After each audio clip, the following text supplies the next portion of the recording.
Noting the time and the presence of a quorum, I call this meeting of the Acton Finance Committee to order. Please know that this is being recorded. We have no remote attendees, so we can do all of our votes via voice. As is customary, we will start with public participation. There is no rush towards the microphone today, so we are good to go. And we will move directly on to the next item on the agenda, which is the Water Resource Advisory Committee's presentation. And I welcome whoever wants to take the hot seat to come on up and make the presentation. Welcome. Thanks so much. Can you hear me? Yes. Can you see that? Yes. Is that oh, good. Okay. Well, good evening. My name is Joseph Robb. I'm the chair of the Acton Water Resources Advisory Committee. Other members of the committee are listed here: Joe Robb, Barry Rosen, David Bacuti, Michael Geis, Matt Mostoller, and Ron Parente. Michael and Ron are right here in the audience with me as well for my, the lifeline when I can't answer your questions. And the WRAC it's a town committee that works to advise the select board on water resources issues. Our charge is to advise the select board on issues related to water resource systems in Acton, including water supply, surface water, groundwater, stormwater, and wastewater. We're making this presentation to the public at the end of May, and the purpose of that presentation is to gather public feedback on this presentation, but we're giving it to you today as kind of a dry run, and this topic clearly involves both technical things and engineering, but also financial things. So we're definitely interested in your perspective on that. And we did offer to the select board to do this study instead of the town hiring an outside consultant. So we advertised ourselves as citizens who live here, independent viewpoint, and it was a good deal for the town because it was free. And the fundamental question that we're asking is, should we provide stormwater services in competition with other town needs via the general fund, or should we separate the funding of stormwater management so it doesn't compete with other services, such as through a dedicated fund? Okay, so we're going to talk about what is stormwater, the status of Acton's stormwater programs in nearby towns. Then we'll talk about potential funding structures for stormwater in Acton, and then we'll look for feedback. So this is the water cycle, and rain that comes out of the sky or snow falls to the ground, and in Acton, 30 to 50% of that precipitation can infiltrate into the ground. You're going to have a lower percentage in places that are paved and a higher percentage in forested areas or vegetated areas. Either evaporation from the ground or transpiration from the trees returns 25 to 35% of that water just back into the atmosphere. And then the difference is the stormwater runoff. And that could be as low as 15% in natural areas and as high as 45% where you've got buildings, roofs, driveways, roads, highways, parking lots, that kind of thing. So this is a slide from EPA, and it's a really busy slide, but the basic story here is that stormwater, there's a water quality aspect to stormwater that we all need to think about. And so stormwater runoff can contain fertilizers and pesticides, pet and yard waste, oil and grease from vehicles, and chloride from road salt. And because stormwater just flows over hard surfaces and directly into drains, there's no opportunity for soil or plants or a water treatment facility to filter out the pollutants. Basically, it just goes right into our water bodies. We have some examples of that here in Acton where there are negative environmental impacts of stormwater runoff. So the Massachusetts Department of Environmental Protection identified Neshoba Brook as being impaired by E. coli bacteria. And Coles Brook is impaired by E. coli and chloride. And then the Assabet River is impacted by phosphorus. So that's kind of the environmental quality side of things. All right, so right here in Acton, these are some pictures of the infrastructure. So rainwater is collected by catch basins on public roads. It's transported through storm drains to outfalls that lead to nearby ponds and rivers. These are pictures of actual infrastructure here in Acton, and a study that the Department of Public Works recently commissioned identified there's 3,511 catch basins in town and counting. There's 511 outfalls, 174 culverts, 49 detention basins, and then 84 miles of storm drains. And on the right-hand side, those purple lines, this is like a zoom in on a map made by the consultant. And those purple lines are places in South Acton where there are storm drains. Basically, they're connecting the catch basins to places where the stormwater discharges. All right, so what does it take to manage stormwater quality in Acton? Well, the town's regulated by a permit. The Clean Water Act from 1972 created these, gave the US EPA the authority to regulate stormwater. And we have a municipal separate stormwater sewer system, and the acronym for that is MS4. So that's regulated. Our stormwater is regulated by this MS4 permit. The oversight of that is jointly the Massachusetts DEP and US EPA. And that permit requires us to do all these things that are listed on this slide. So public education, a program to detect illicit discharges and stop them from happening, regulations around construction and post-construction stormwater, and then what they call housekeeping measures. And there is a picture of one of them is the street sweeping. You've probably also seen where they use those small cranes on a truck to clean out the catch basins. That's another thing that's required. These are some of the activities. And then we'll move, so the study that the town of Acton commissioned 2 years ago has a lot of good information in it. And so I know maybe these tables are a little bit hard to read, but the study is called the Asset Management Plan. It's on the DPW's website. You could go and download it. It was authored by a company called Woodard and Curran that has stormwater engineers. And they basically went around the town and inspected 63% of the stormwater assets in the town. They reviewed all the town maps, went out into the field and took pictures of drains, culverts, as much as they could. And then they did a risk ranking. And they did this ranking methodology that basically looks at two things: the likelihood of failure and the consequence of failure. And they combine those metrics to rank them. And so you can see these tables go from immediate action all the way down to just watch a couple of them every once in a while. So it's a severity ranking. And basically, the storm drains on the left side there were 7 of them that were identified as high priority. And specifically what that means is they should be included in plans for expedited renewal or replacement. And then on the right-hand side, you've got 1 culvert in the immediate action category. And what that means is that it should be expedited for renewal or replacement. And then you have 21 culverts in the high priority, and that means they should be they should be included in near-term plans for renewal or replacement. So you've got basically 30 structures that are pretty high priority that we know about, but we've only inspected 63% of our system. And then there's portions of the system that we don't know about that weren't even in the report. Like, for example, I live on Concord Road, right down here. There's a large culvert that goes right underneath it, and it was not in their report. So there's parts of the system that haven't even been mapped yet. So this is kind of the driver of why we need to be thinking about stormwater. Is there's a bunch of infrastructure that is either ranking as high or immediate action for renewal or replacement. Okay. This is a map. The point of this map is that these issues are geographically distributed throughout town. It's not just one road.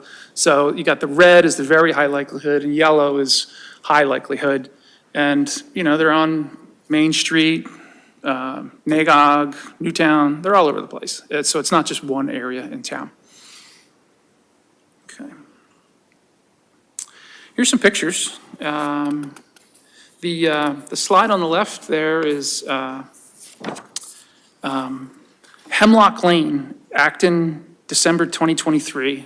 That's an example of when the stormwater infrastructure is clogged. It wasn't capable of conveying stormwater quickly enough to avoid flooding. So that's our DPW right there out unclogging a drain. And then on the right, this is a photo of the culvert in North Acton that was the high category, and the cost estimate for just this culvert, which you can see the rusting along the base there, so that this, there's some danger of this collapsing. The cost of this is estimated at $760,000. That's just one, and there's like nearly, there were 8 culverts that were listed as higher priority. So the dollar amounts are significant because of that. I will mention that this $760,000 number is design, permitting, and then the construction is dig the whole thing up and put a whole new one in. So it's like a pretty large civil project. And there may be some approaches to extend the life of these that would be less expensive. For example, there are a lot of lining technologies where they can put a liner in there and extend the life. The study that the engineering firm did just looked at the cost of replacement. So that's what that is. Okay. So this next one is comparing Acton's stormwater program to other utilities in Acton. And so on the left there are different categories, population served, et cetera. And then across the top are the different utilities. So our potable water system, the Acton Water District, serves 95% of the people. It's governed by commissioners, it's annual budget a little bit more than $8 million, and that's funded by water rates and the fees that we all pay to the water district. The sewer serves a much smaller fraction of the town. It's got a budget of about $2.6 million, and again, the people that use that and the betterment fees fund that. And then stormwater, everyone uses it because we all drive on the roads here in Acton, and it's managed by the DPW. The budget is currently 800. I think we voted for 850 actually at the town meeting the other day. So the budget is much smaller than the other utilities, and currently that funding comes from the general fund. And also, there are some fees that the DPW charges to multifamily or larger complexes. So there's a relatively small amount of fees that come from that. So let's take a look at what did the engineers that wrote the asset management plan, what did they say Acton could be spending? So this is a financial kind of estimate, I guess. This might look familiar to you all who look at money things all the time. So the first column is just the costs for different things, culverts, detention basins, et cetera. And then the second column is what they call scenario 1. And so scenario 1 is just replacing one culvert every 1 to 2 years. So you can see there's money in the culvert column there, and that's it.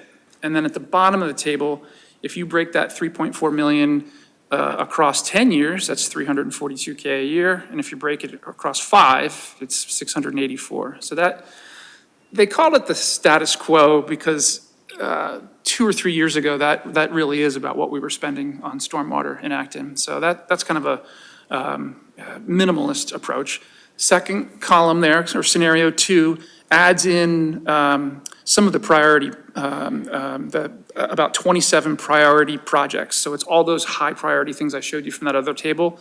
That's what the detention basins and retrofits, stormwater drain retrofits. And that increases the price up to 6.3 million. And whether you break that over 5 years or 10 years, it's going to be either 1.2 million per year or 635K. But you can see the prices going up. But neither of scenario 1 or scenario 2 have any of the maintenance. So the street sweeping, the cleaning out of the catch basins. And so if you add in maintenance as well, that's what scenario 3 is. So scenario 3 is taking care of the priority infrastructure, the things that were ranked as high priority, as well as doing the regular maintenance that is required by that MS4 permit. So the cost of that is between $1 and $1.6 million a year, depending on whether you split that, whether you do that work over 5 years or 10 years. I'd also like to point out that this is based on knowledge of 63% of our system. Like there's still things that need to be inspected. So the consultant that gave this, his opinion was that these numbers would just go up. I would point out that as independent observers, I don't necessarily agree that it has to go up. I think we need to think critically about, what we need to do and when we need to do it, and that's the engineering side of things. When you see the rust on the culvert there, that one's an obvious one, but there are others where you're like, how urgent is that? I think that's where we need to think critically as a town. Okay. So how much have we been spending? Here's a slide that Ron put together for us. So you can see, since 2015, we've been spending less than 150K. In 2023 and 2024, spending did increase on stormwater, but it's not anywhere near the numbers that Woodard and Curran estimated in any of those scenarios, really. So historically, stormwater spending has been relatively low compared to needs. And then what about the future? And this is another slide that Ron put together. So if you went to town meeting, you saw that we voted to borrow money. That actually happened last week and then also last year. So we've got the 800K and then 850K, the first two red lines there. And then if you look at the SIP, the FY 25 to 35 SIP for stormwater improvements, we've got borrowing every year for 10 years. So that's what those red lines are, is the capital improvement. So basically the strategy right now is borrow money to pay for stormwater.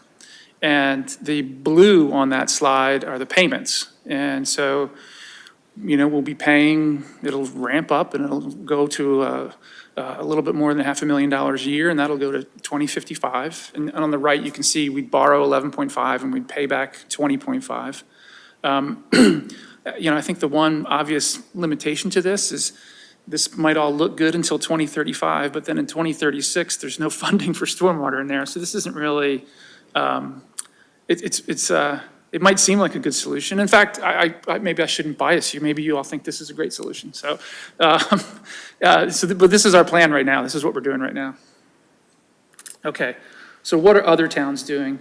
I apologize in advance for these wordy slides, but I could not figure out a great way to tell all these stories. So I have 5 towns, and they range from we're not really doing anything to we're doing a lot. So this is kind of a progression. So Carlisle,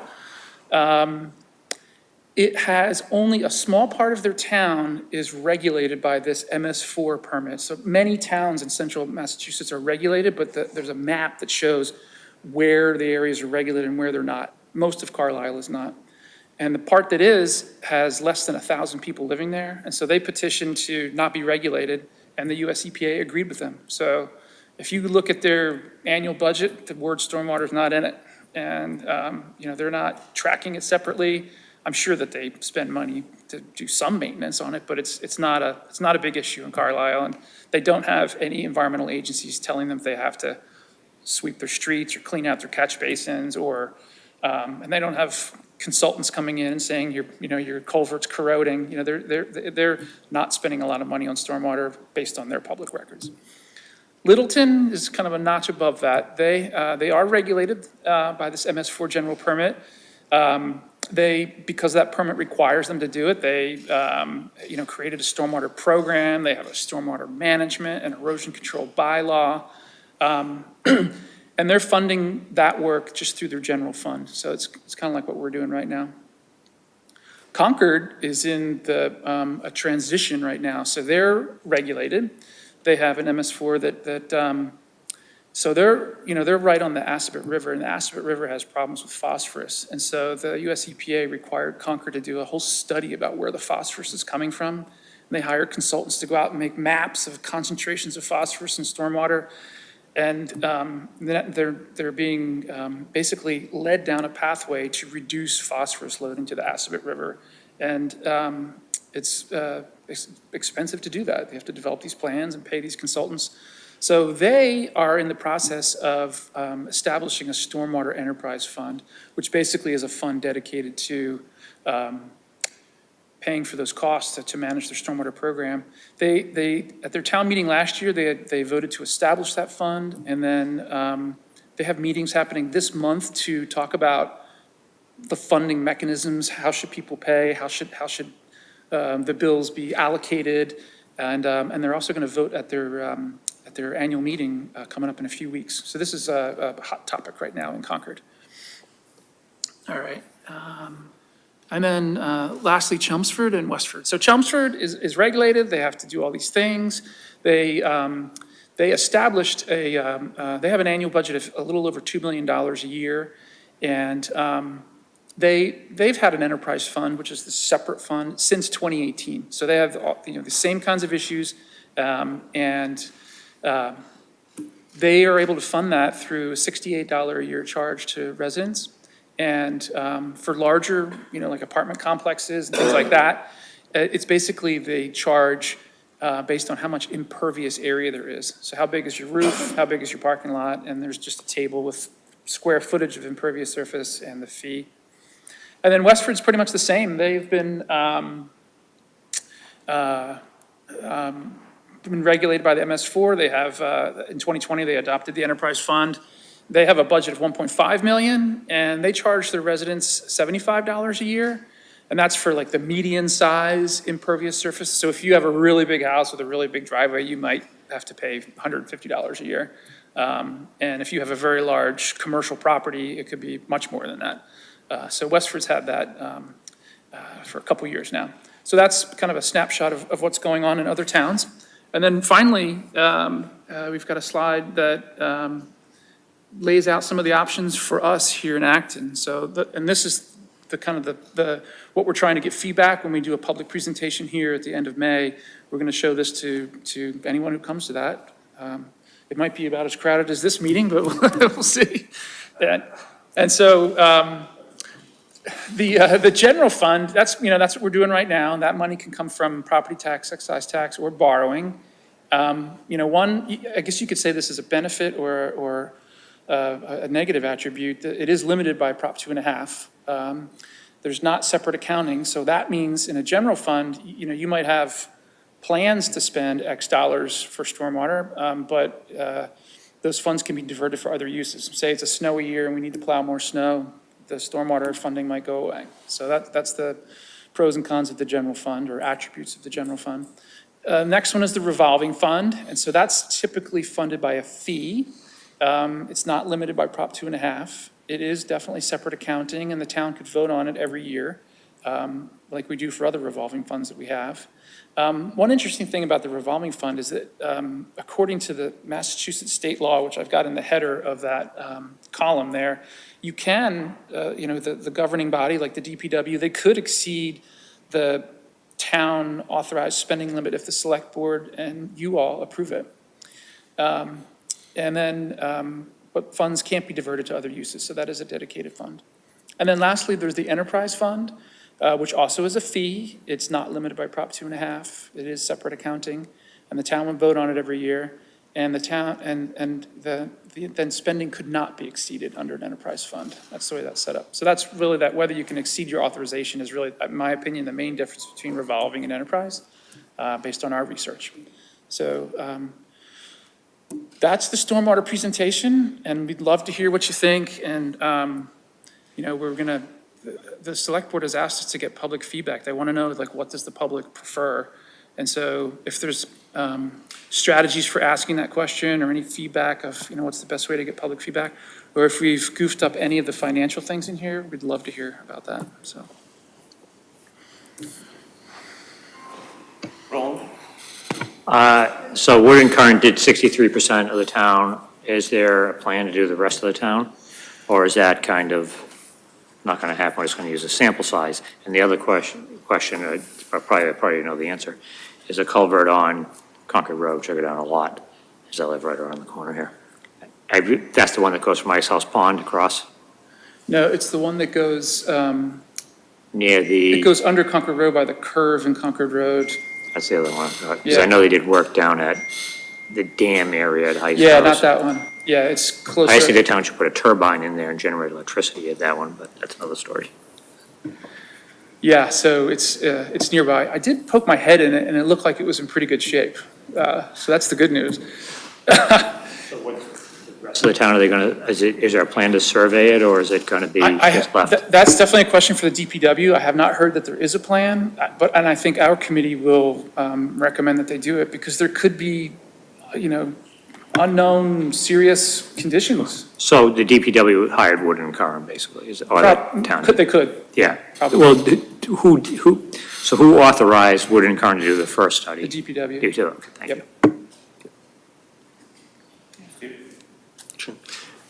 Thanks. Can you define illicit discharge for me? Yes.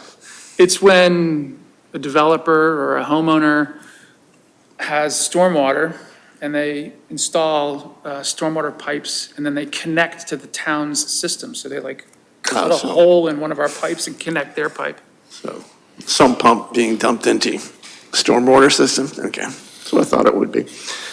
Does the DEP, I'm sorry, do any testing to see if you're in compliance with your permit? If so, how frequently? They require reporting. I think that's one of their main enforcement mechanisms. So there's an annual report that the town has to put together that describes taking actions that are listed in the stormwater management plan. They're not out, testing the concentration of something and saying, oh, your stormwater program's not good. But they are out taking samples of water quality in all of these rivers and streams and deciding whether more work needs to be done. Like, for example, the town of Concord, when they figured out that the phosphorus was an issue, they have like a library of requirements, and they add more requirements when there's a problem. So that's Okay. the mechanism of enforcement. All right, so it's not subject to periodic testing of, or you lose your permit or anything like that. It's more, they're looking at the general conditions. Yeah, and And if you may have to tweak your Yeah. yep. action plan. Yeah, and if you're not doing what's required by the permit, yeah, there's definitely provisions for fines. Yeah. Okay, some pieces of advice. Yeah, please. Personally, I'm not in favor of capitalizing maintenance costs. I like to keep a strict delineation between things we build and things we maintain. Maintenance is subject to regular operating costs, and repairs of capital structures should be bonded over longer term. An enterprise fund can be set to run as a profit, as a break-even proposition, or as a loss. So you don't have to necessarily cover your costs. You can exceed, but you have to be upfront about it and at a town meeting say, yeah, this year, we're not going to cover, and get the authorization to do that. You don't have to necessarily run it to break even. And the other piece of advice I would give you is, I'm on the board of the private sewer system in North Acton, and we had a very successful pipe relining program last year, where it cost us probably about a third of what our consultants had said it would cost to dig up all the piping and replace it. So it's a viable technology. Steve, I'm not a finance guy. On your first point, you're talking about capitalizing. Could you maybe put that into more plain English? So, What did you say, Jason? Taking out a bond. So, by state law, you can bond certain things, buildings, and what you're talking about is capitalizing or bonding current labor. We may not do enough, in your opinion, of this, but we do some. So, personnel costs, should not be bonded and written off over 30 years or 20 years, their current costs. Okay, thank you. I usually just think of it as, like, if you have a one-time expense, particularly if it's larger, it's maybe something you should capitalize versus an ongoing, like, recurring expense that every year you're going to continually do. And so if it's just part of the ongoing operations of, and maintenance, for example, would fall into that category versus a one-time sort of expense. Gotcha. I have something for you, but first I want to clarify. So in my mind, what you're saying is that replacement of a very expensive culvert should be capitalized, but I don't think you would want general ongoing maintenance to be. No, I would not. Okay, because, yeah, I'm not going to do a loan to repaint my house, but I would for, I don't know, something else. I don't feel like there was enough understanding I came out of that with the problem of underfunding the maintenance. I got the sense that there's one culvert and that it'd be real bad if that broke. My understanding is that with the heavier rains that we're having, that you're getting a lot more runoff, and that it potentially is overwhelming the storm system. I basically didn't come out of this with any sense of urgency about why this is something that needs to be done. I think about water a fair amount, so I would love to, I am concerned about our storm infrastructure, but I would love to have more details for the average person to What kind of really get details why. do you think would be helpful? I mean, I gave this presentation internally, and they were like, Joe, you're making us depressed, so I'm trying not to. I presume roads will fall down Yeah, at that level of detail. What happens if the water backs up because the storm drain in front of my house is filled with leaves, other things like that? You mentioned that there'll be bad runoff into places we don't want it to be, but that was kind of the limit of what you said, so I didn't, so just some like examples of like, you might not be able to get to work, or the ambulance might not be able to get to your house. yes, exactly that. Okay. Because that's why it's we've got so many things, people want new sidewalks, which are great, but when I'm looking at this going, well, we can't even handle the water running off the road right now, it's gonna change a sense of priority over it. And I think maybe you're a little too far in the not depressing people Yeah, okay, direction with it. thank you. Don't like having to pay more money. I think a fee structure is a good way to do it, to separate it in people's heads, that this is something, and give a dedicated source for these repairs, because this isn't sexy stuff, it's always gonna get pushed off the budget. Second budgets get tight. Yeah. Maintenance is what gets cut. Yep. Gonna wait for my turn, but I'm gonna disagree with you on that. right. Go ahead. I disagree with Christy. I was a little depressed. Good.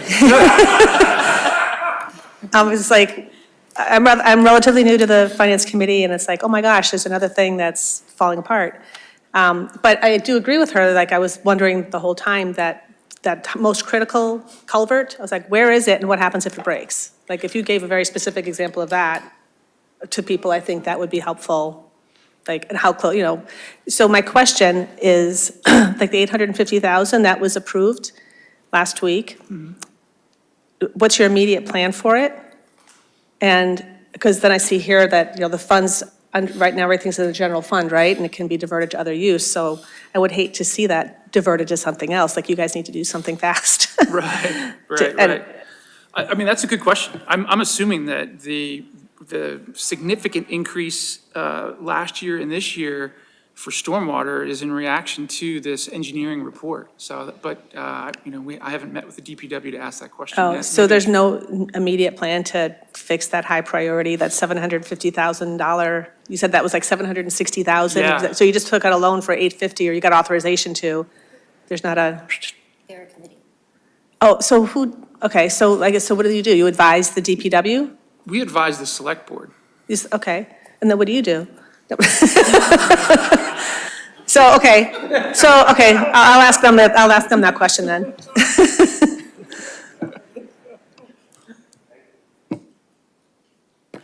Thank you. I think either the revolving fund or the enterprise fund with the fee, I think it's a good proposal to go, because there's more accountability, there's specific revenue for specific purpose, more control as well.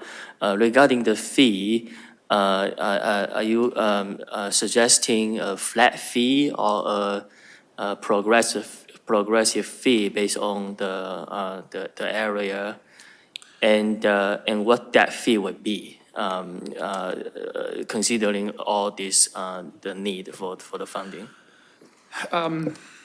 Yeah. If you watch what's happened in the town of Concord for the past year, that question that you just asked could take many, many meetings with many people expressing their opinion to choose what's right for the town. And we intentionally did not try to go too far answering that question in this presentation, but that's definitely the question that everyone needs to ask. Most of the towns that are adopting an enterprise fund for stormwater, they do use the impervious surface as a way to figure out what the fee is going to be. And from what I've learned and read, that's the most equitable way to do it, because how much impervious surface you have is directly proportional to how much stormwater you're contributing to the town's stormwater system that we all have to pay for. Yeah. So with that and with the need for the funding, what that fee, how much, what's the amount of the fee per public household that? Yeah, so the examples that I gave for Westford and Chelmsford, I had intended that to be, I mean, I don't want to say how much it's going to be and be wrong when someone else does the math to figure this out, right? And we know from the engineering study that it could be, $1 million a year, $1.6 million a year. And we don't yet have maps of impervious surface, so I can't So calculate. will be half of that. But the point that I'm trying to make with this slide here is that here are two nearby towns that aren't that different from us, and the average residential fee is $68 or $75 a year.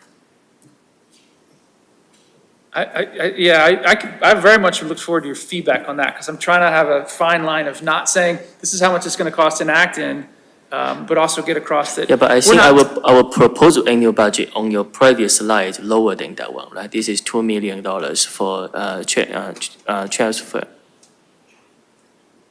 Yeah, this is from that engineering study, the third column, Yeah. the right-hand column is, it would be between $1 million and $1.6 million per year. And they had $2 million annual budget and 68 per year as Exactly. the fee, so we'll be lower than that. No, not necessarily. Oh, they have more, yeah. Alex? Hi, Joe. Thanks for putting the presentation together. One thing that I would like to see, and I think would be helpful, is there's a lot of great options in there and potential for recommendations. What is your specific recommendation based upon the options? And then, we can all pick it apart. We are trying to be neutral in terms of, well, actually, I shouldn't say that. We're trying to show you that the enterprise fund is the best way to go without saying it. And the idea is that we'd like the people to come to this, learn a little bit about it, and then tell us, just like Dr. Chen, hey, we think that the enterprise fund seems like a good idea. Is it fair? How do you make it fair? Like, have that discussion with the public without, forcing this answer down their throat. So I think it is possible. For example, if you look at that borrowing slide, this one right here, maybe a bunch of people will show up to our meeting and say, this is fine, there's nothing wrong with this. And we'd want to get that feedback, because we've been charged with the select board to go kind of take the temperature of the town, see what the town thinks. So we're trying to be kind of impartial or unbiased in how we present this. But we will write a report that we deliver to the select board soon after that meeting, where we definitely will make, we'll say, this is what the people said, and here's what we recommend. Okay.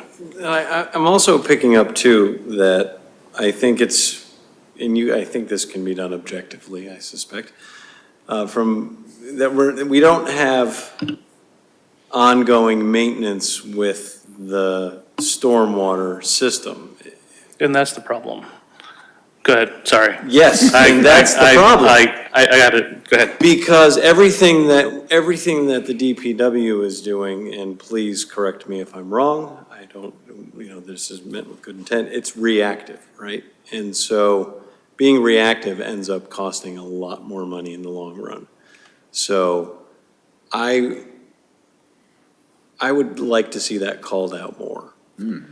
Because ongoing maintenance, it mitigates a lot of these potential catastrophic failures, or, oh, hey, we need to put a liner in to get 15 more years out of this culvert, instead of going, holy shit, this culvert's gonna collapse tomorrow, we need to spend emergency money to get it fixed within the next however short period of time.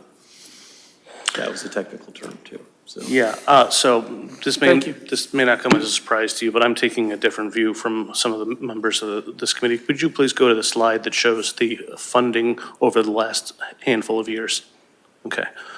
This is the most damning slide in your presentation. This is the slide that shows that we have deferred maintenance for so long, that we have not done what we're supposed to do, that we now find ourselves in a situation where we're going to have to tack on an extra fee.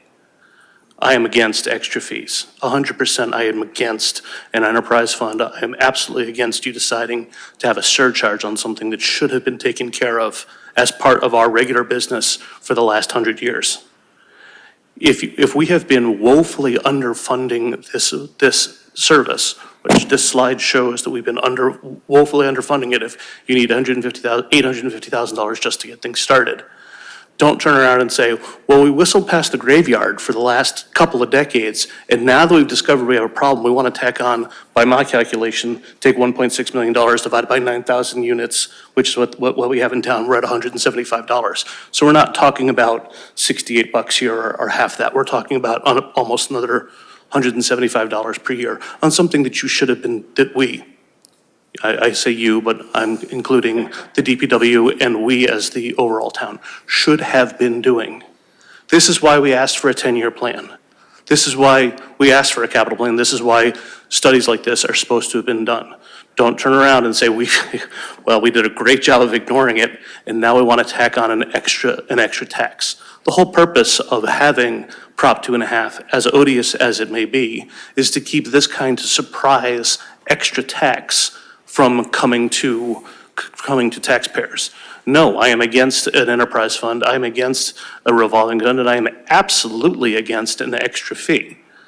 If this is a priority of the town, something else has to give.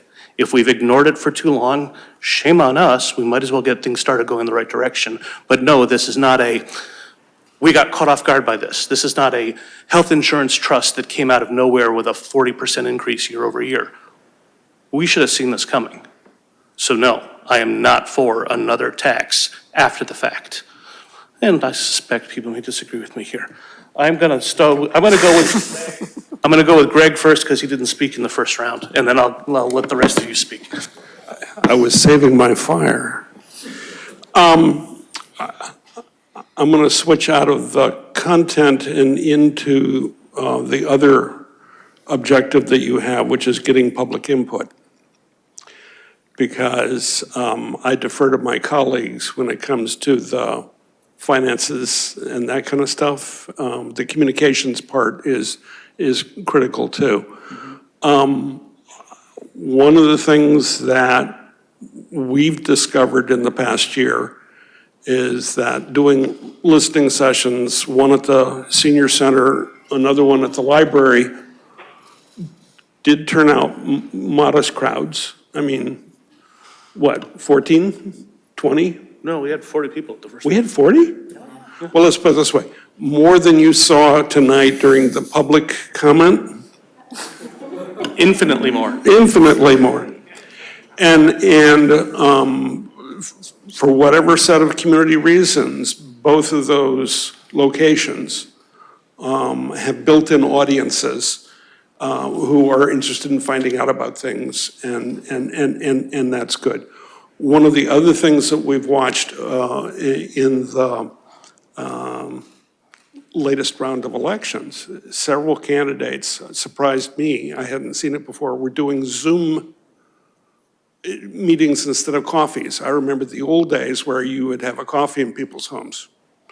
They weren't doing that. They were doing Zoom meetings instead, and guess what? A couple of them got elected. So one of the things that you may want to consider is, in addition to the face-to-face things which are invaluable, try at least one Zoom effort and see if you get different input. One of the things that I think we find is not everybody can get to a meeting at night.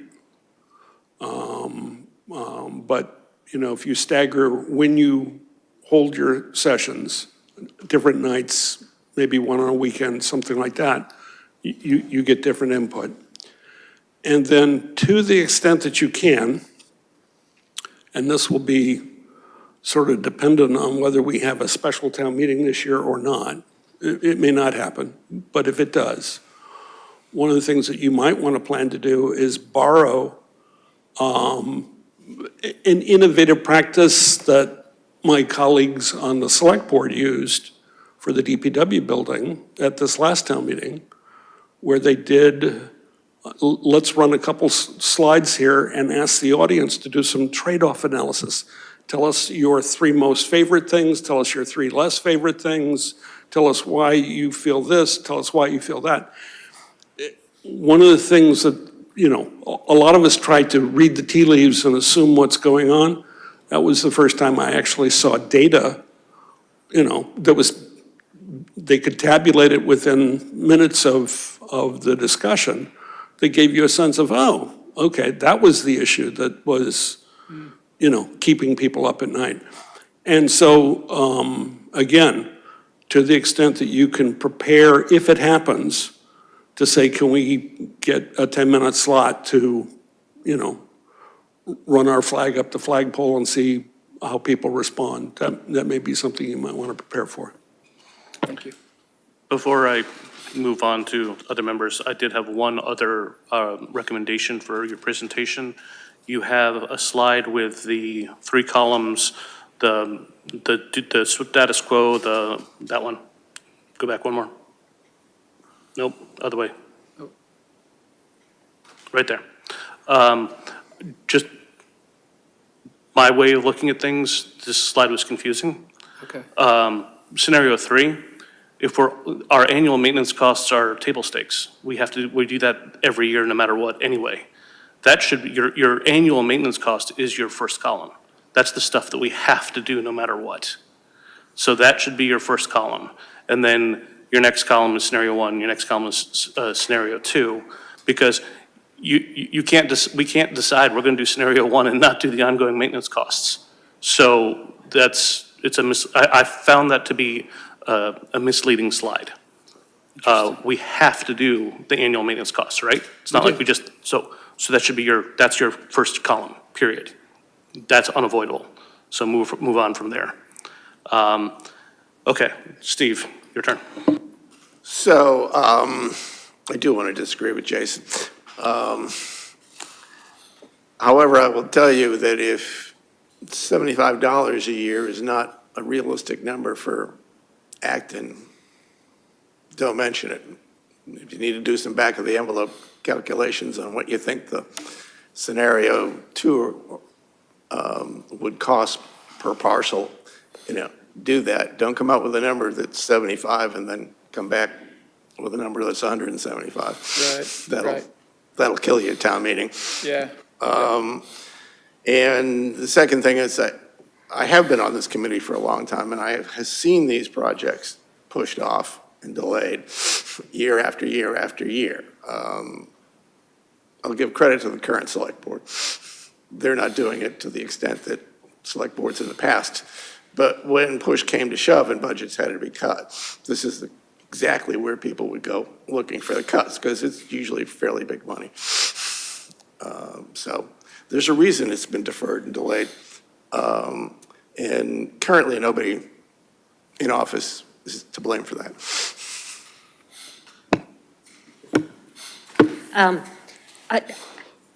I think that incredibly, Mr. Cole has more faith in the political process than I do in this case. Culverts aren't sexy. No. You're never going to get people excited about this. And I'm not saying that our select board members are politicians in a bad way, but they've got a time frame in which they need to do things and get reelected. And when people are coming to them saying, we want this, we want that, they're not saying, for God's sake, maintain our infrastructure and those culverts and things we don't see. So I think I understand Mr. Cole's concerns about having it be an enterprise fund, but I think it needs a separate channel. It needs its own little sandbox that the money sits in. And I had one more question. Can you go to your slide about the debt? Yeah.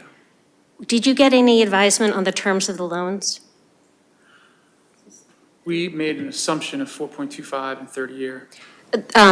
In municipal government, there are certain terms that a loan can be limited to based on the capital lifespan of that item. I don't know where storm drain, culverts, et cetera, would fall into that, but someone could, do you happen to know if? You know, I did notice at town meeting, they were using 15-year. And different items have different amounts. Some are 5 years. Yeah. So, Hi, good evening, and I apologize for being late, just an issue that had arisen. So just recently, we went out to bond, literally just yesterday, I presented to the Select Board, and it was for a total of 6.15 million, and we got it resized because of our AAA bond rating, so we received a premium. But with that, it's for 15 years, and part of it is for bridges and culverts.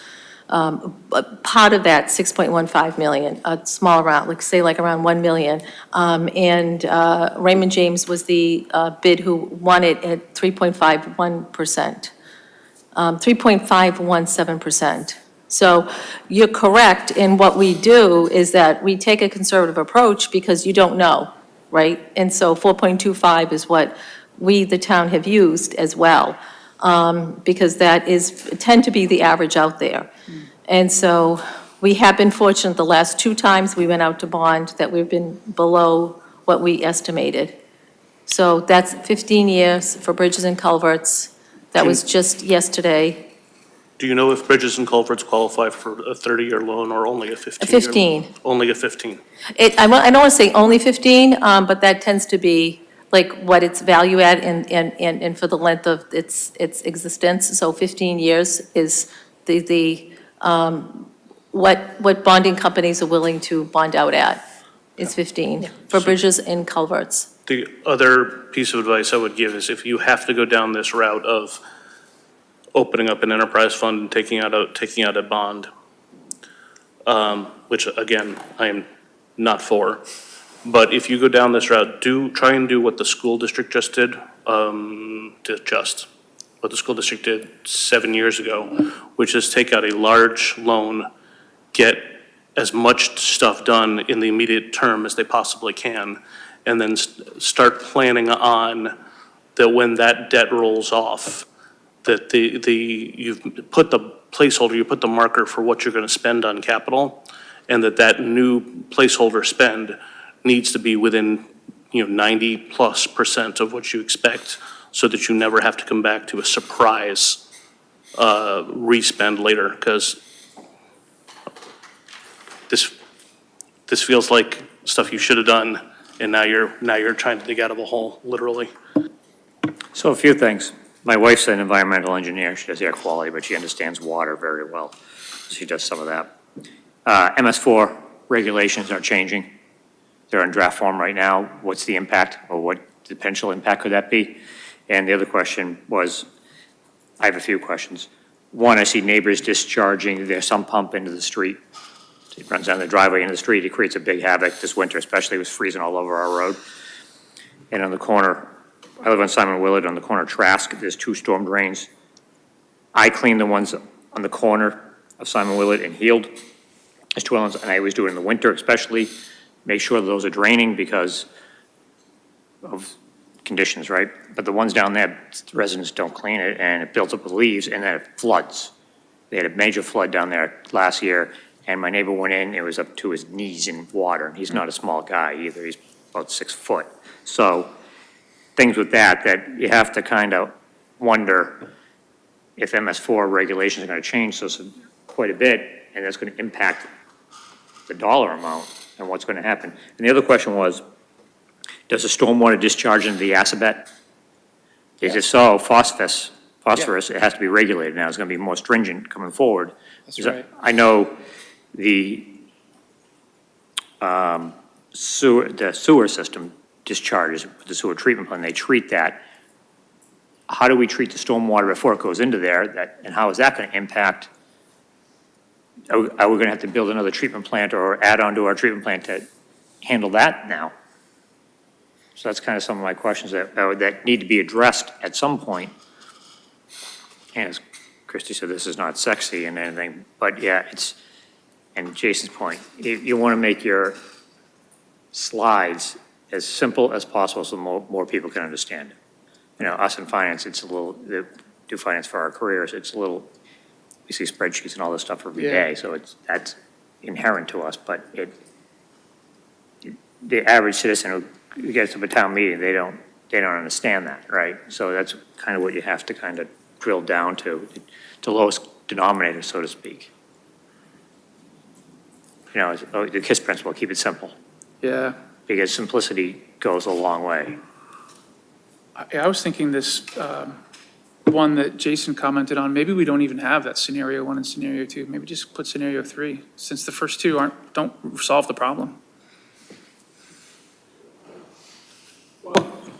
You always want to brand X.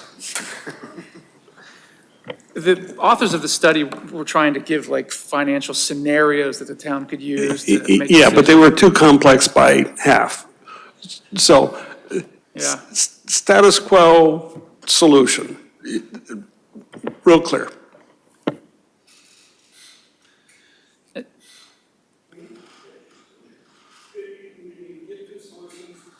When you get two solutions, then you divide your vote. You confuse people. So problem, solution, game over. And you need to have something that says, if it does not get addressed now, projected cost in the future is way the heck up. And as Jason said, we kicked the can down the road for the last 10 years plus. And now it's building, and now we have more of a issue that we have to deal with. And once we kick it down the road another 10 years and a culvert fails and all these other things, it's a risk to life, property, et cetera. Thank you. I have a question for you guys. Can revolving funds or enterprise funds be funded out of the general fund? Yes, they can be subsidized out of the general fund. Because I like the idea of a lockbox of dedicated funds, but I feel like an additional fee is an end run around Prop 2.5. It is an under problem. Yeah, and it's like, we were telling people with the DPW, it was gonna be like $275, and that got voted down, and this is like in that same order of magnitude. If it's, $175, it feels like it could be like, it would irritate people. Yeah.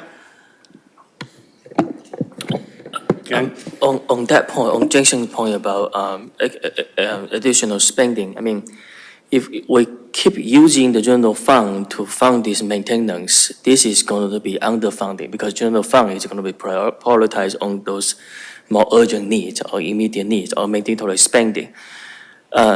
With this fee, with this new enterprise fund, if that's the way you want to go, we have some saving in the general fund, and then we will be able to cut because this funding will go to the DPW as well, right?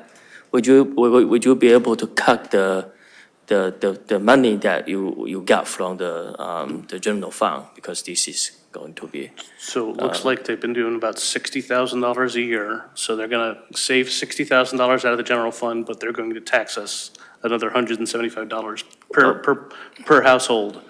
To the tune of 1.6 million a year. It's not, if, this is a shared problem. This is a shared resource for everyone in town. That's what general taxation is for. This feels like an end run around it, and I'm against it. Yeah, so I'm making a point that if there's an additional fee, then some money from the general fund should be saved. Okay, thank you. Is there more detail on what the maintenance costs would be annually on that 5-year versus 10-year? I mean, is more resources of DPW staff or the equipment, et cetera, et cetera? Yep, that is what it is. It's staff and equipment and writing reports, cleaning out storm drains. It's all of those kinds of things. Okay. Yep. And we're doing that to the tune of $500,000 a year now? We were doing it for less than 200,000 for this 10 years. Scenario 3. But scenario 3 is. The difference between scenario 2 and scenario 3 is $2 million over 5 years. So that's $400,000 a year. Is that what we're spending on it now? Well, I'll just back up and show you. Because the slide that you showed earlier doesn't show $400,000 a year. Right, we weren't even So there's a spending that. discrepancy between your scenario 2 and your scenario 3 that I don't understand. Well, I think that these are actual numbers provided by DPW, so this is what we have spent over the past 10 years. And then, these are estimates, and you're right, the maintenance costs are higher here. So the engineers who did this definitely made the assumption that there would be higher maintenance costs than what we have been spending over the past 10 years.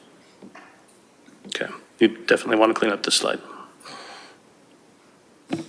I have another question. Go ahead. Do any of these numbers include personnel, or is it just staff? Scenario 3 includes personnel. Yeah, it's personnel. That personnel, but, and that's, so on the other slide where it showed the annual spending, that's also personnel? Yes. How much is personnel and how much of it is fixing stuff?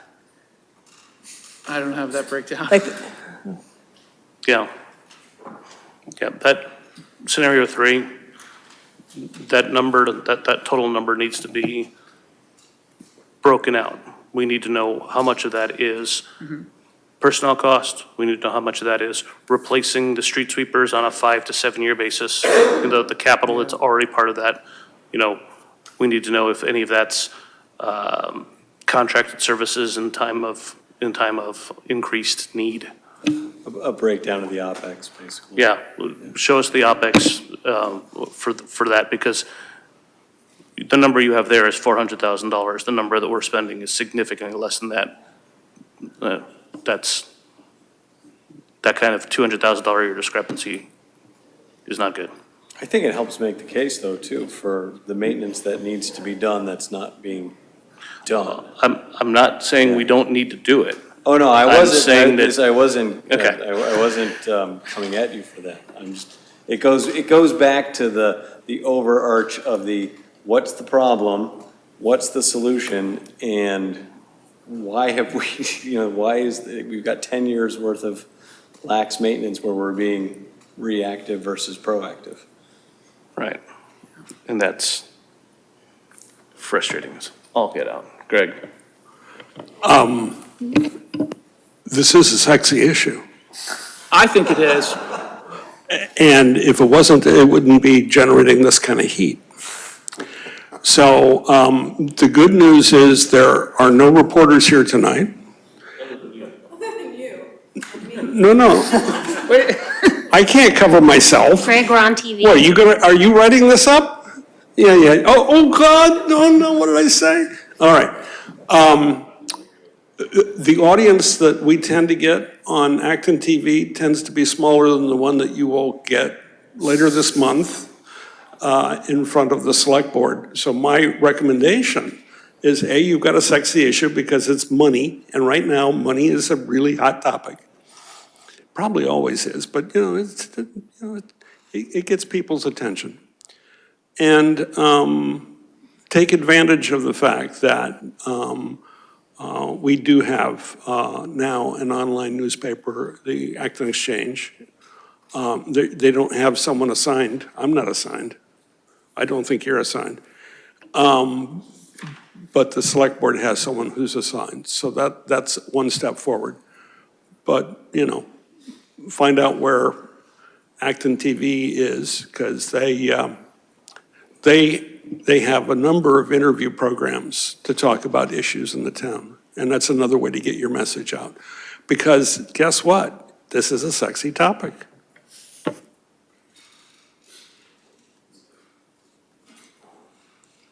Thank you, Greg.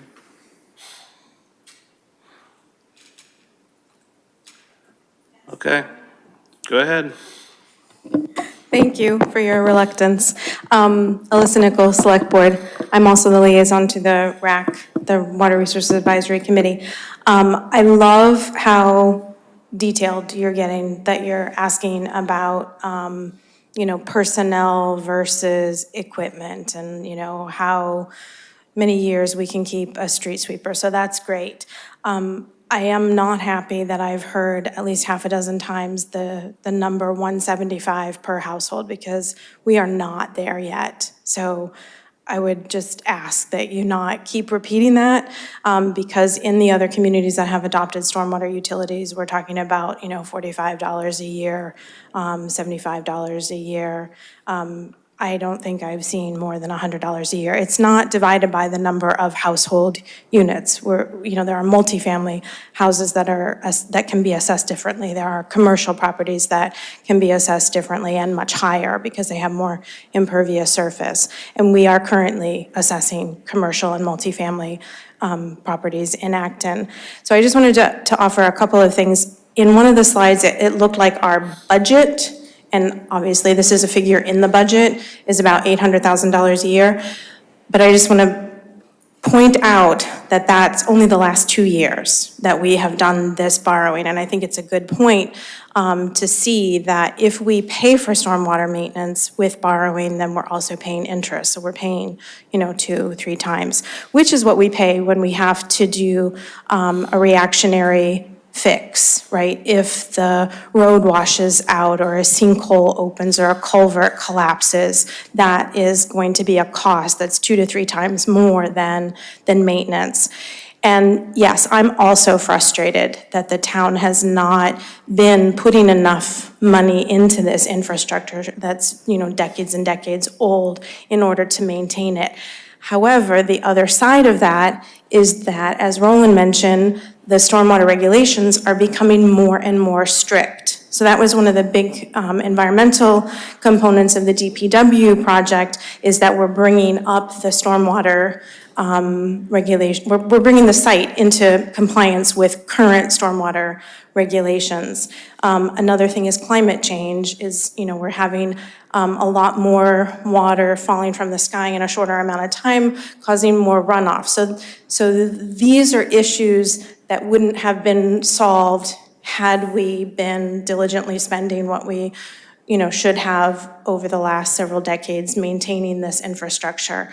Some of these culverts and other stormwater infrastructure was undersized when it was built, like the DPW facility. So, yeah, so don't go there. So I'm going to go there because these are undersized assets in our stormwater infrastructure. And so there are, problems that are caused by that as well that need to be addressed. The numbers that you see here are from Woodard and Curran. And the Woodard and Curran stormwater consultant went to the town's budget to try and pull out numbers, what the town is spending on stormwater infrastructure. This is an underestimate. So it doesn't include things like street sweeping. It doesn't include the improvements to storm drains that happen when we build sidewalks or we realign streets. So there's a lot of things that go into stormwater infrastructure that's not accounted for in the numbers from Woodard and Curran. And I also wanted to just counter the idea that the DPW is only reacting. We're certainly not only reacting with stormwater because of the, anytime a roadway is realigned or repaired, a sidewalk is built, then there is proactive work being done on that. So just wanted to make sure that we don't keep repeating that we've only been reactive with stormwater. I would like to repeat, this is a sexy issue. If you can get trust me, we have a lot of issues here that does. So your challenge is to figure out what your key messages are. And then once you've figured out how to present we can go this way, we can go that way, then your second challenge is to communicate that as clearly and as consistently for as long as you can. Because the other lesson we've learned in the last month is that a lot of people will pay attention at the last minute. And they'll come to town meeting and go, how come I didn't know this yet? And the answer is, yeah, right, never mind. So start early and get out there. Can you do it in under 2 minutes? Absolutely. So this is a lesson of listening. Tara, this is the study. This is the perfect example of impact studies, how when you use incremental studies, which were hand-selected, I believe, for that cluster zoning thing, this is critical. This is deferred maintenance that builds up from growth that we don't account for in these incremental where they say, oh, every project is no impact, no impact, no impact. Well, if that was true, then we would collect all the taxes and there'd be plenty of money right now, and there isn't, and we know it isn't. I love the idea of an enterprise fund, like what Corinne says, to pack it away, and that's all you get to use it for. You don't get to use it for legal fees, for the library, whatever. Like, that's what they use it for. And if you don't use it for that, then you come back and explain yourself why you want to use it for the legal fund for the Citizens Library, right? So that way, it's a better management tool to pack it away for things that you want it to be for. I would suggest that you go, I will do some research and see if I can find something on the Government Finance Officers Association. They have guidelines on how much is supposed to be spent on culverts and bridges every year. I'll see if I can find that. That's it. How much time is that? Thank you.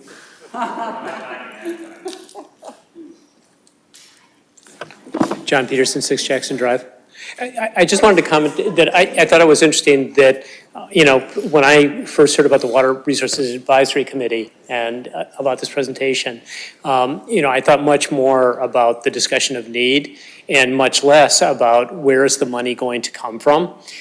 So I'm wondering, at this point in the process, should this be much more shifted to a statement of need? And then to all of the discussion, figure out, what is the right group to debate how should it be funded, rather than say that's the responsibility of WRAC, because that doesn't really feel correct to me.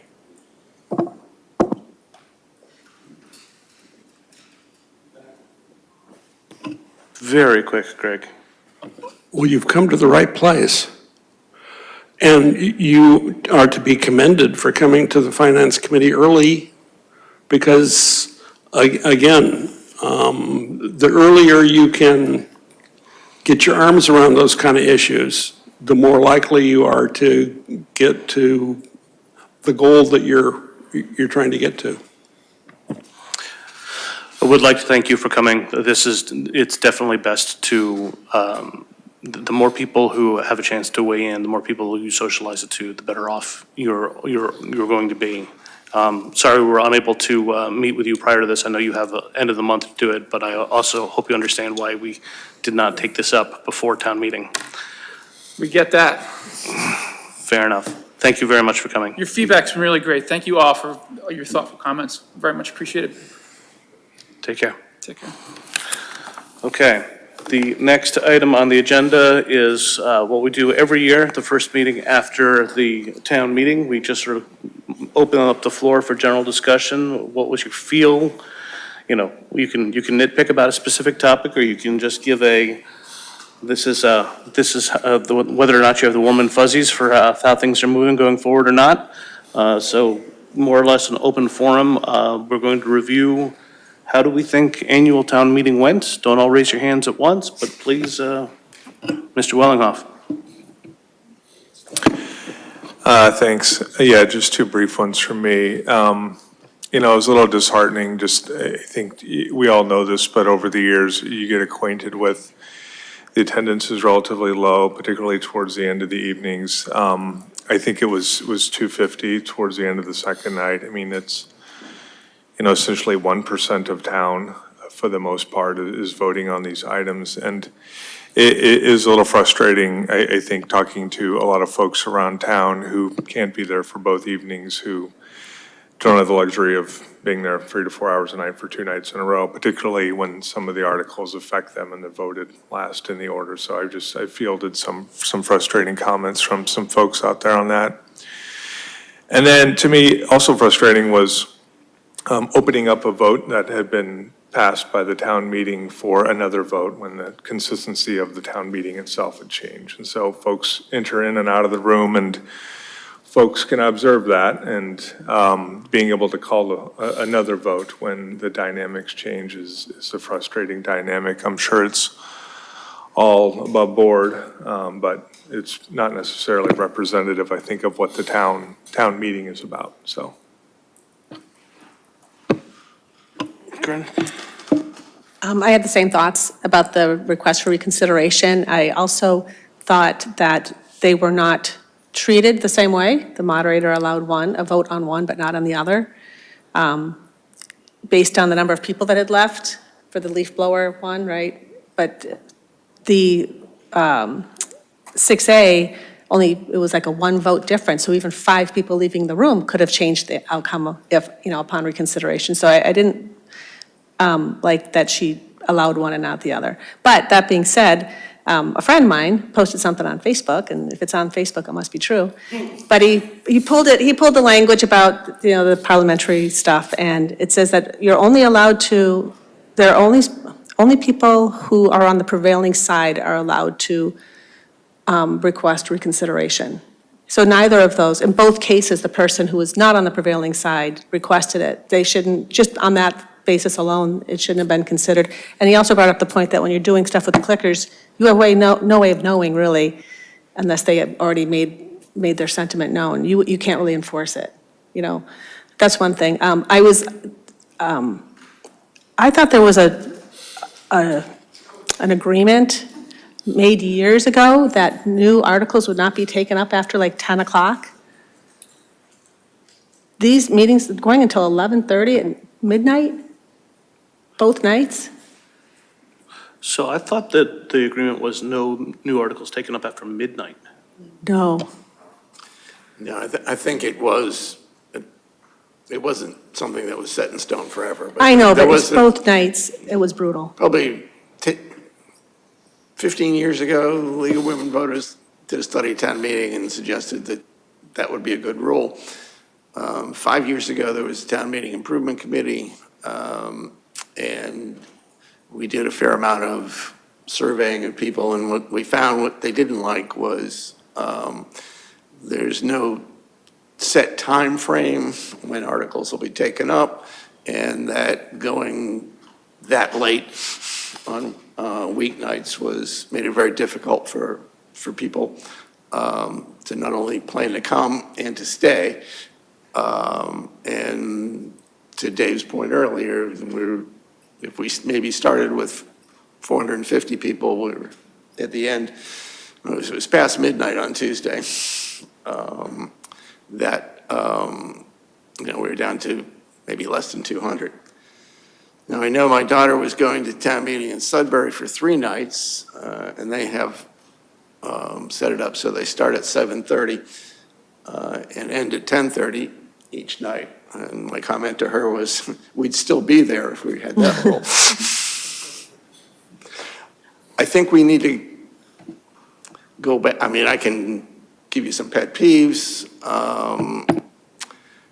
Since I have a member of the select board here, I think the town articles get broken up into an operating budget, at least 2 different articles on capital, and are discussed in some detail. Whether we're happy or not, the school assessment, which is quite a bit larger, gets dismissed in one article fairly quickly. So something to think about. I realize that you have something like a DPW building, it's going to be a separate article, but all the capital doesn't necessarily have to be spelled out in such detail. And it would make the evening go faster. Now, I will say that one of the things that came out of the League of Women Voter Study was that we do take up the money articles all on the first night. And the other nitpick I would say is a little bit more explanation out of the CPC about the fact that they already have the money and we're just appropriating last year's money as opposed to newly appropriating funds, which some members of town meeting were confused about. In regards to CPC, this was the worst that's ever been presented, in my opinion. It was bad. And that article, I liked how it was laid out in previous years, not how it was this year. Previous years, it broke all the money down a lot better.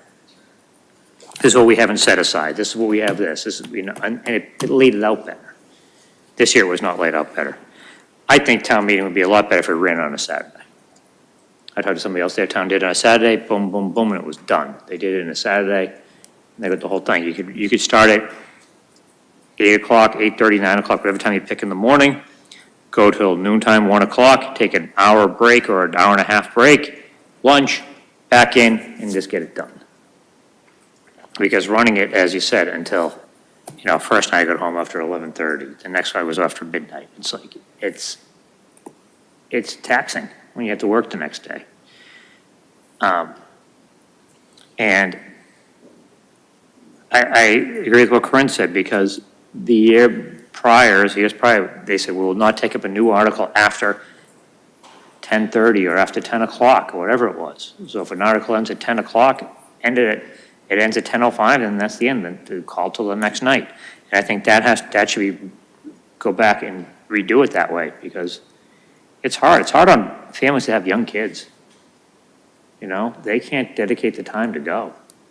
It's just the way it is.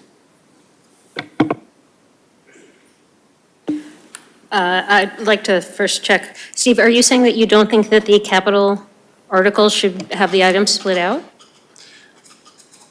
All I'm saying is that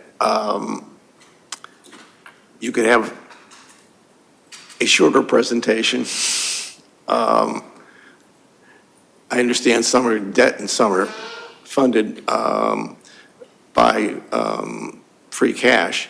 I just think we take too much time going through it. You could do it as a consent calendar. But when I look at how much time we spend on $40 million of town budget versus $70 million of school budget, it's vastly different.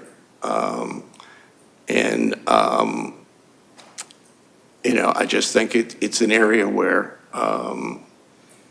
we could save some time. We're going into hard times, and we haven't been there for a long time. I think for people to be able to discuss the individual items that we did this time, like the HVAC system, et cetera, is going to be more and more important. So I have a concern that what you said could be interpreted as, just make this be one capital spending bill, don't give us details.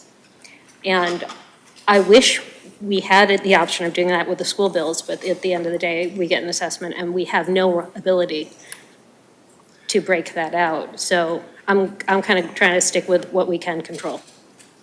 I would just prefer to have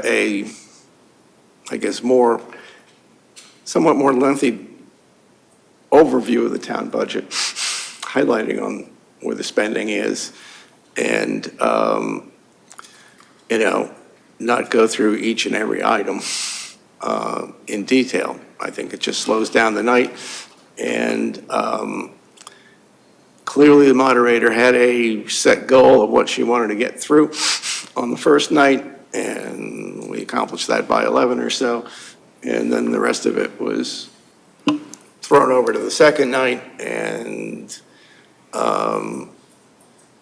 don't get me started on the relative merits of anything we did on the second night, but it was going to be controversial. We were not going to get out of there early. Back to Dave's point, these issues that are discussed on the second night get the benefit of very few voters, very few. I'm going to agree with Christie, though, that having these items be something that can be parsed out almost as a consent calendar is a very good thing.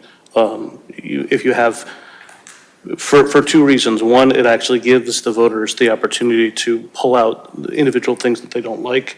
The other of that is, I would hate to see an all-in-one basket of 20 things go down in flames because the overall ask is just a little too much, or because there's one really bad apple in the bunch. I think having it split out allows you to get a more granular will of the people and get it done. So I definitely agree with having them be individually split out. I would have loved to have seen, rather than have to take two votes for the 50% margin and the 2/3 margin, I think splitting those out would be a good thing to do. Dave? No, can I, one more thing?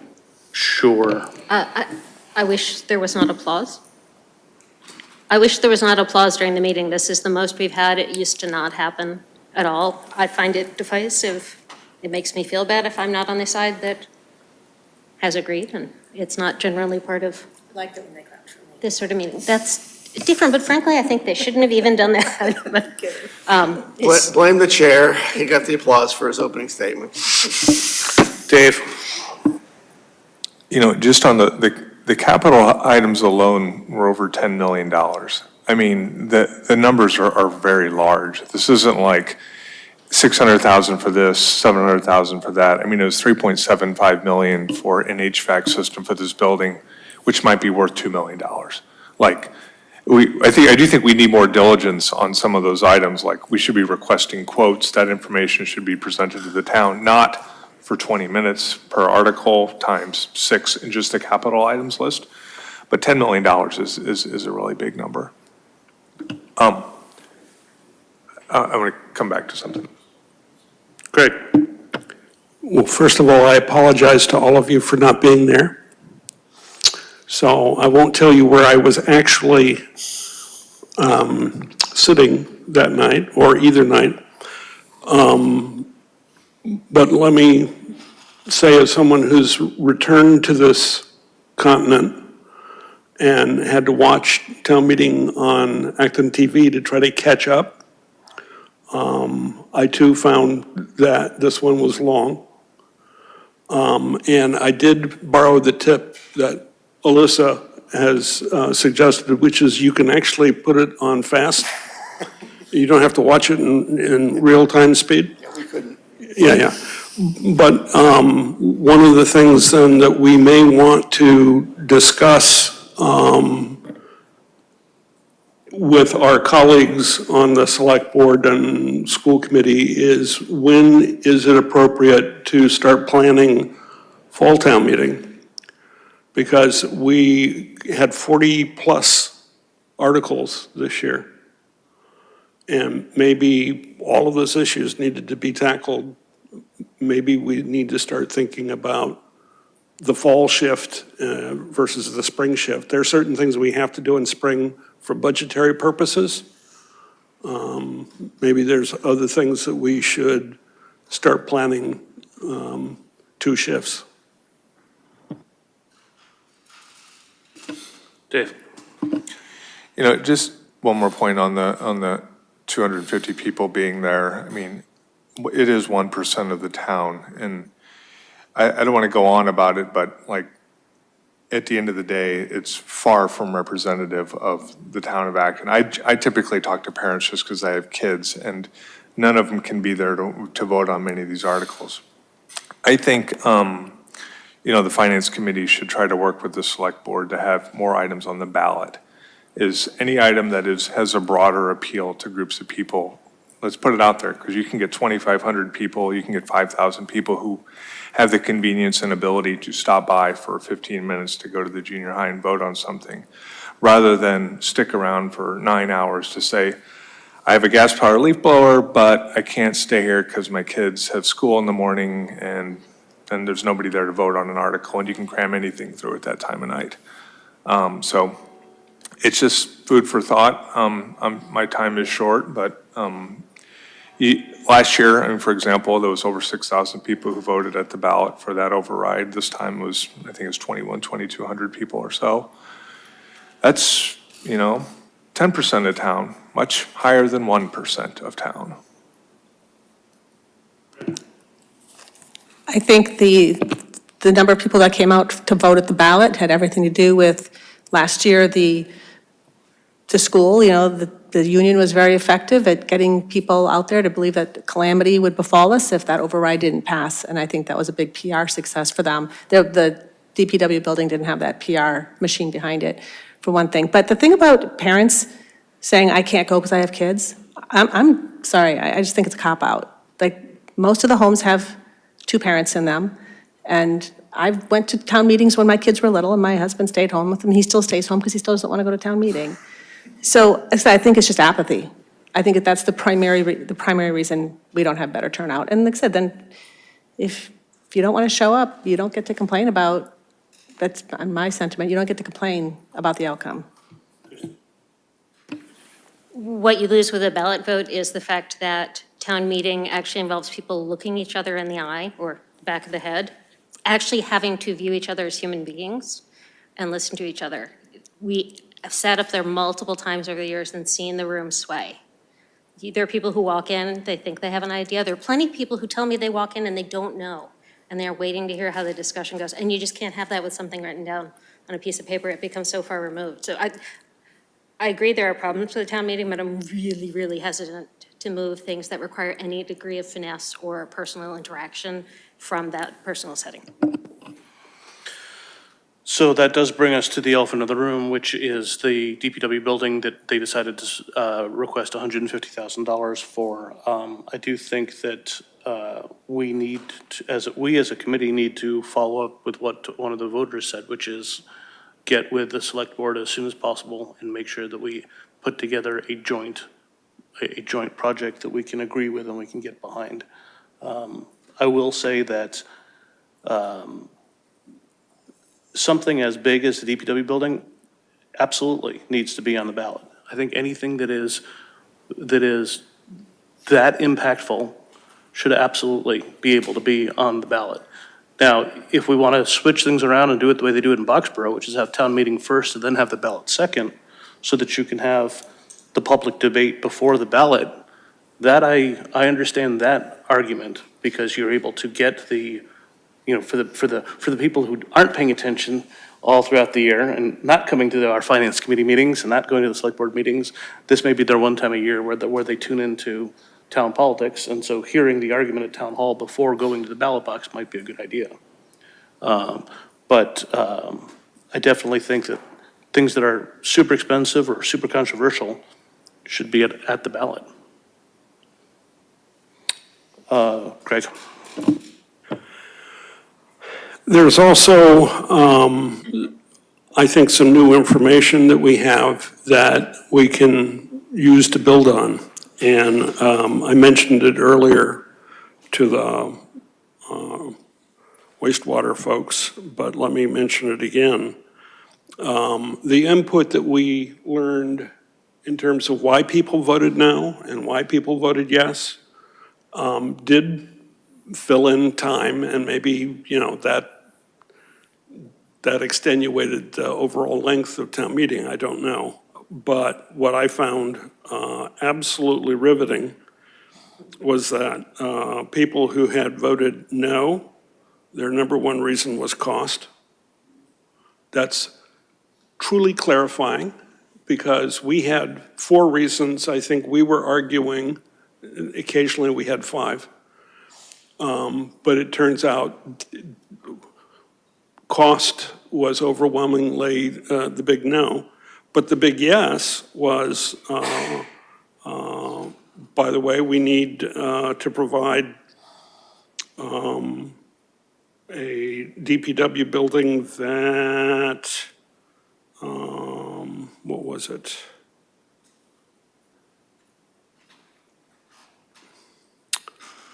To improve the facility and working conditions. That was their number one reason for voting yes. So that's, you know, there's your cost benefit. You know, we know we got to reduce the cost, but we also need to focus on the benefit. So to me, that clarifies a whole lot of the discussion. There was a comment made last night at the select board meeting, which also was analyzing the results, that I apologize in advance for being the fact checker, but there was a statement made that was inaccurate. And so let me clarify so that we know what happened. The comment, I think, was made that it was a close election on April 29th, and that if only better communication had taken place, things might have turned out differently.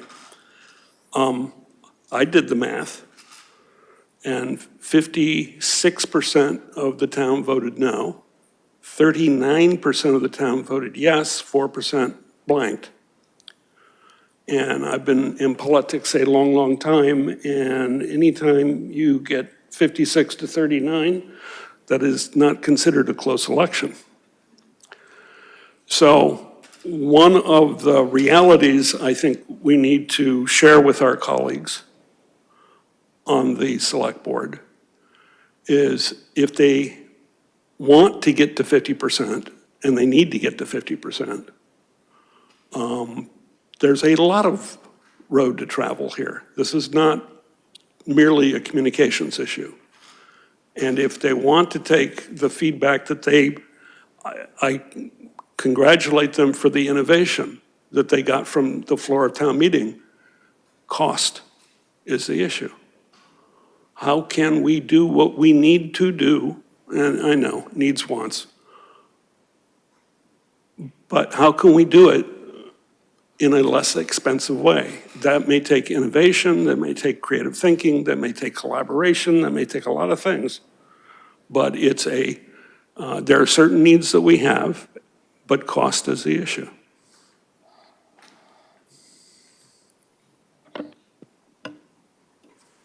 Any other comments on town meeting? One person. Well, wait, I'm sorry. I have to clarify something.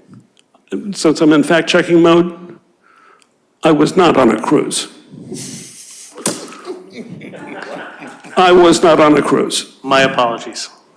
So, in fact, where I was on dry land. Actually, where I was in Poland and the Czech Republic and Hungary and Austria. Okay. And among the places we visited was Auschwitz, where we saw a sign that says, "Those who do not remember the past are condemned to repeat them." And I got home and I got assigned a story on what took place Saturday. And I know it's not a finance committee purview right now, but what took place on the ice raids is truly disturbing. I would point out during those surveys at town meeting that one person did think that DPW was good value for the money. I'm glad Dean was able to vote. They weren't able to identify who that was.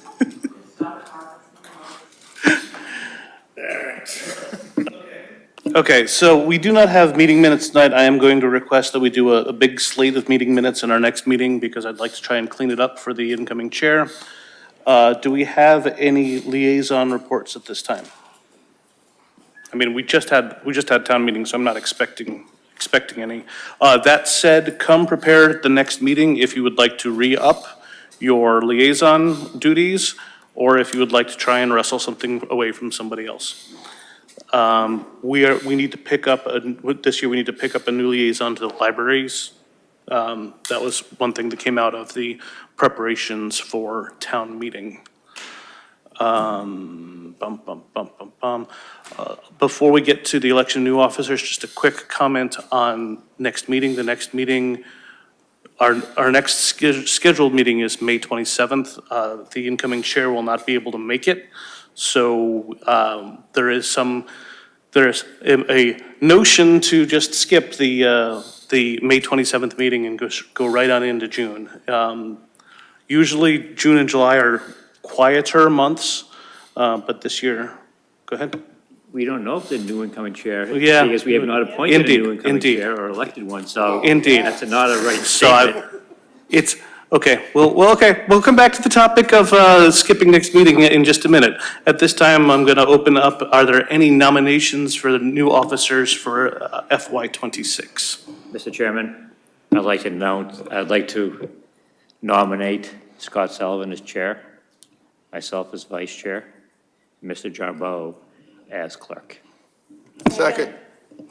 Are there any other nominations? Last time I didn't ask for nominations and you gave me shit for not asking for nominations, so this year I'm doing it right. Okay. There is one nomination on the table. Let's go ahead and vote. All those in favor of the slate of Sullivan, Borden, and Jarboe, please say aye. Aye. Any opposed? Aye. And any abstentions? Congratulations on the new, to the new officers for fiscal year '26. And now you can go back to your other one. So now, since the new incoming chair isn't going to be able to make it, That is a 610, is that? No, that was frivolous. That was capricious. I will vote for myself. Okay, thank you. okay. Thoughts on skipping the May meeting, and if we find that we're behind in July, we can tack on the second meeting in July. Any objections? I won't be able to make the May 27th meeting either. Okay, so we're gonna skip May 27th, and then roll right on into June, with, whatever it is, June, I think it's June 10th. With that, I would like to check if there is indeed a retiring member this year. There is. So at this time, I would like to thank Dave Wellinghoff for his 11 years of service on the finance committee. It's at the end of this meeting, it's 11 years. Thank you. Thank you, Dave. I'll let you speak, and then you get to. Then we're going to turn to you for one last official act. Oh, all right. It has been a pleasure working with all of you over the years. I joined, I guess 11 years ago. Don McKenzie had appointed me back then, and I couldn't be more impressed where the committee is now, doing diligence on everything, finding consensus where available, pushing back when necessary, articulating points, making them to town meeting. It's a really good show. I regret that my time has run out, so I think you are all in very good hands with this group, and I wish everyone the best, and I'm sure I'll see you at town meetings here and there, but not too late, because my clock runs out at 9:30, as you know. Since you're no longer an official, you can get it. And Doesn't the town have a beer now? Do I get to make? During Acton 250, didn't they develop their own beer? Do I get to make the final call? I get to make the motion? I make a motion, we continue for another hour. Out of order. No, I call the previous question. And for those up-and-coming members of Finance Committee, I highly encourage you to get in line early and often and call the previous question. It's my favorite phrase at town meeting. Ann Chang does it well every meeting, so. Motion to adjourn. Second. All those in favor of adjourning, please say aye. Aye. Opposed? And any abstentions to adjourning? No. We are adjourned.